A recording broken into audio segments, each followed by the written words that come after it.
ఒకటి కొరింథీయులకు 10వ అధ్యాయము. సహోదరులారా, ఈ సంగతి మీకు తెలియకుండుట నాకిష్టము లేదు.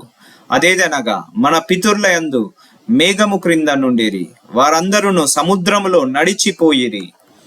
అందరును మోషేను బట్టి మేఘములోనే సముద్రములోను బాప్తిజము పొందిరి.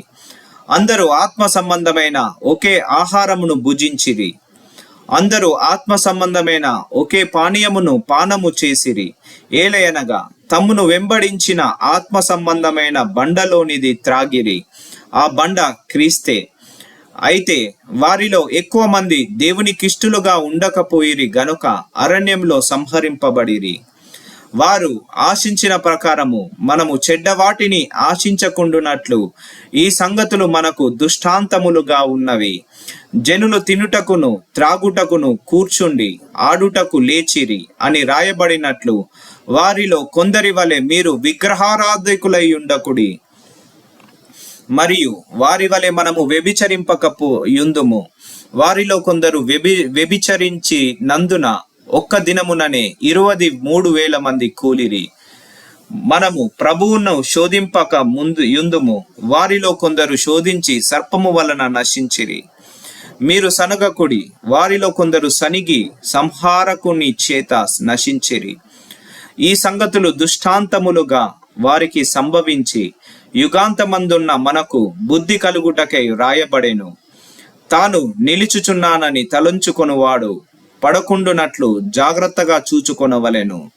సాధారణముగా మనుష్యులకు కలుగు శోధన తప్ప మరి ఏదియు మీకు సంభవింపలేదు. దేవుడు నమ్మతగినవాడు. మీరు సహింపగలిగిన కంటే ఎక్కువగా ఆయన మిమ్మును శోధింపబడనీయడు. అంతేకాదు, సహింపగలుగుటకు ఆయన శోధనతోను తప్పించుకొను మార్గమును కలుగజేయును. కాబట్టి నా ప్రియులారా, విగ్రహారాధనకు దూరముగా పారిపోండి. బుద్ధిమంతులతో మాటలాడినట్లు మీతో మాటలాడుచున్నాను. నేను చెప్పు సంగతిని మీరే ఆలోచించుడి. మనం జీవించు ఆశీర్వచనము పాత్రలోనిది త్రాగుట క్రీస్తు రక్తములో పాలు పుచ్చుకొనుటయే గదా. మనము విరుచుట రొట్టె తినుట క్రీస్తు శరీరములో పాలు పుచ్చుకొనుటయే గదా. మనమందరము ఒకటే రొట్టెలో పాలు పుచ్చుకొనుచున్నాము. రొట్టె ఒకటే గనుక అనేకులమైన మనము ఒక్క శరీరమై ఉన్నాము. శరీర ప్రకారమైన ఇజ్రాయేలును చూడుడి. బలి అర్పించిన వాటిని తినువారు బలిపీఠముతో పాలివారు కారా? ఇక నేను చెప్పినదేమి విగ్రహార్పితములో ఏమైనా ఉన్నదని అయినను, విగ్రహములలో ఏమైనా ఉన్నదే అయినను చెప్పెదనా? లేదు గాని అన్యజనులు అర్పించు బలులు దేవునికి కాదు, దయ్యములకే అర్పించుచున్నారని చెప్పుచున్నాను. మీరు దయ్యములతో పాలివారవుట నాకు ఇష్టము లేదు. మీరు ప్రభు పాత్రలోనిది దయ్యముల పాత్రలోనిది కూడా త్రాగనేరరు. ప్రభు బల్ల మీద ఉన్న దానిలోను దయ్యముల బల్ల మీద ఉన్న దానిలోను కూడా పాలు పొందనేరరు.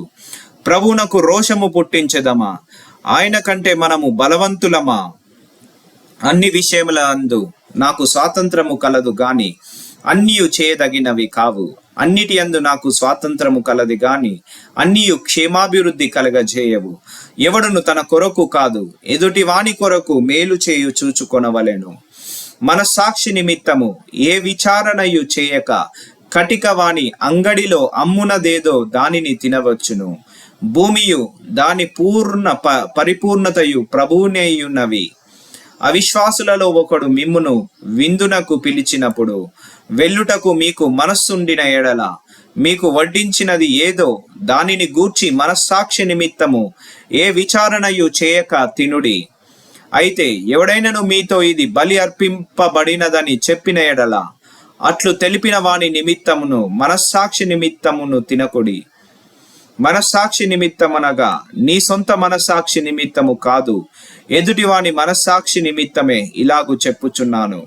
ఎందుకనగా వేరొకని మనస్సాక్షిని బట్టి నా స్వాతంత్ర విషయంలో తీర్పు తీర్చబడనేలా నేను కృతజ్ఞతతో పుచ్చుకొనిన ఎడల నేను దేవుని నిమిత్తము కృతజ్ఞతాస్తుతులు చెల్లించుచున్నాను.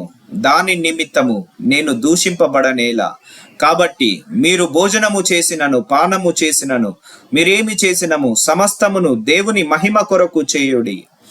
యూదులకైనను గ్రీసు దేశస్థులకైనను దేవుని సంఘముకైనను అభ్యంతరము కలగజేయకుడి.